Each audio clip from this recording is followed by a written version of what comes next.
दोस्तों, खबर शुरू करने से पहले एक ज़रूरी संदेश। दोस्तों, आज से हम वीडियो के आखिर में अपने उन सभी दर्शकों का नाम लेकर धन्यवाद करेंगे जिन्होंने हमारे वीडियो देखे, पसंद किए और कमेंट करते हुए अपनी राय दी। अगर आप भी चाहते हैं कि हमारी टीम आपका धन्यवाद करे तो आप भी वीडियो देखकर कमेंट ज़रूर करें और अपने नाम के साथ अपने ज़िले का नाम ज़रूर भेजें। अब बढ़ते हैं खबर की तरफ। उस लड़की की शादी होने वाली होती है, लिहाजा वो और उसके मंगेतर अक्सर मिलजुल रहे होते हैं। उस दिन भी वो अपने मंगेतर से मिलने ही गई होती है। घर से निकलते वक्त लड़की ने अपनी माँ से कहा कि माँ, मैं जानवरों के लिए चारा लेने खेत जा रही हूँ, जल्दी वापस आ जाऊंगी, तुम परेशान ना होना। जिस पर माँ कहती है ठीक है, वापस आ जाना, लेकिन ध्यान रखना कहीं रुकना नहीं और सीधे घर ही वापस आना। लेकिन काफ़ी वक्त गुजरने के बावजूद बेटी घर वापस लौटी नहीं, और जब वो वापस लौटी तो उसके जिस्म में जान ही नहीं होती है, बल्कि उसका जिस्म मुर्दा हो चुका होता है। उसके बेजान जिस्म से चिपक कर माँ फूट फूट कर रोई और पूछ रही होती है कि आखिर बिटिया, तुम्हारा ये हाल किसने कर दिया, आखिर किसने तुम्हारी जान ले ली। लेकिन वो बेटी बेचारी अब कभी जवाब नहीं दे सकती, क्योंकि उसकी आंखें और जुबां सब बेजान होकर पथरा चुके हैं। लेकिन सबसे हैरानी की बात तो देखिए, इस लड़की की जान लेने का इल्ज़ाम भी किसी गैर पर नहीं बल्कि उस नौजवान पर है जिसके साथ कुछ दिनों के बाद इस लड़की की शादी होने वाली होती है, यानी उस लड़की के मंगेतर पर। नमस्कार, आदाब, सत श्री अकाल। मैं हूं मोहम्मद आसिफ दुलार और आप देखना शुरू कर चुके हैं हमारी खास पेशकश केस डायरी विद आसिफ दुलार। इलाके में खौफ की कहानी बयां करता ये सच्चा मामला यूपी के ज़िले सुल्तानपुर से आया है, जहां 15 अक्टूबर के रोज कोतवाली जयसिंहपुर के टीसा गांव में रहने वाले अर्जुन हरिजन काफी परेशान होते हैं। उनकी परेशानी वक्त के साथ धीरे धीरे बढ़ रही होती है। उनकी 25 साल की बेटी मोनी अचानक कहीं लापता हो गई।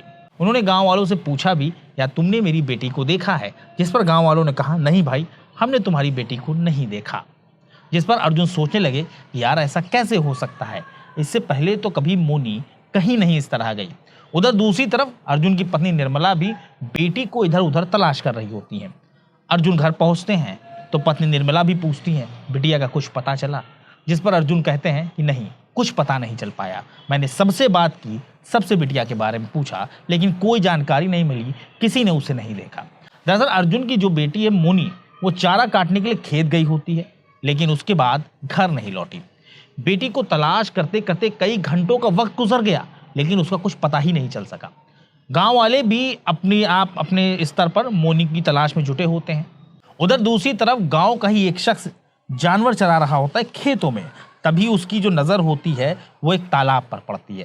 तालाब में जो होता है एक पीले रंग का कपड़ा जो होता है उतरा रहा होता है। वो शख्स करीब जाकर देखता है तो उसके होश हो जाते हैं। दरअसल वो पीले रंग का जो कपड़ा होता है वो एक लड़की ने पहना होता है और वो लड़की पानी में पड़ी होती है। उस ग्रामीण ने शोर मचाना शुरू कर दिया तो तमाम लोग मौके पर ही जमा हो गए। इसी बीच किसी ने मोनी के परिवार को भी जानकारी दी। मोनी की माँ से उस लड़के ने कहा कि ताई देखो, पास के तालाब में, जो खेत के पास तालाब है, उसमें कोई लड़की पड़ी हुई है, पता नहीं कौन है, कुछ पता नहीं चल रहा है, तुम भी चलो एक बार देख लो चलकर। इसके बाद मोनी का जो परिवार है, माता पिता थे, ये दोनों उस तालाब की तरफ चल देते हैं। लेकिन उन्हें ये पता नहीं होता कि अभी कुछ देर में ही उनका सब कुछ बर्बाद होने वाला है।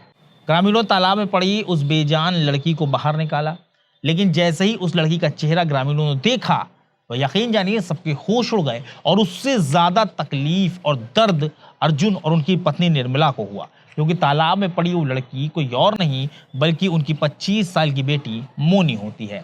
माँ निर्मला मोनी के शरीर से लिपट कर रोने लगी।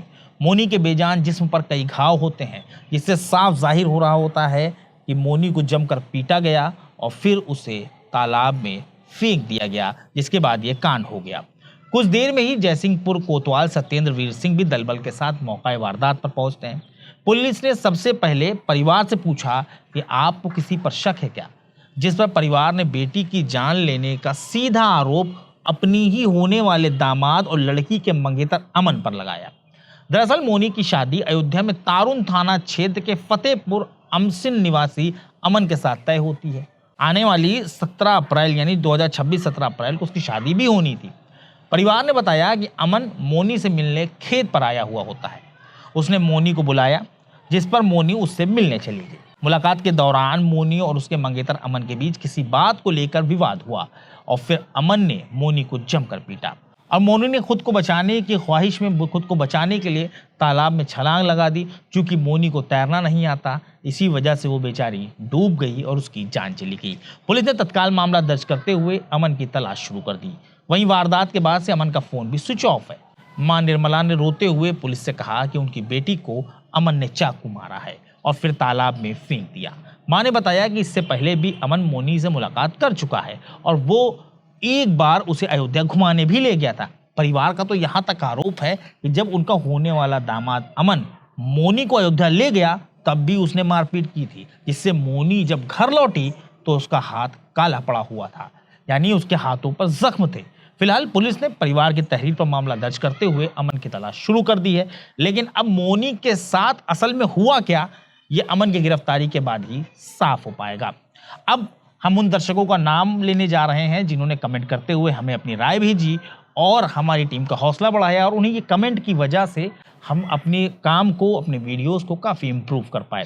सबसे पहला नाम है रिया सिंह का, जो कि मेरठ से ताल्लुक़ रखती हैं।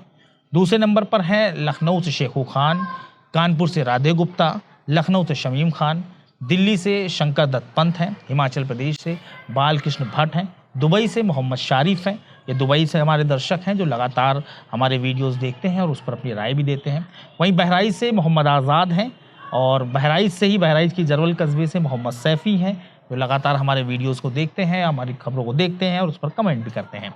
अगर आप भी चाहते हैं कि हमारी टीम आपका शुक्रिया अदा करे, तो आप हमको अपने ज़िले का नाम और अपना नाम लिखकर खबर से जुड़ा एक कमेंट करें और हम आपके नाम को अपनी अगली पेशकश में ज़रूर शामिल करेंगे। बहुत जल्द एक ऐसी सच्ची घटना के साथ हम आपके सामने हाजिर होंगे। तब तक के लिए हमारी टीम को इजाज़त दीजिए और अपना ख्याल रखिए।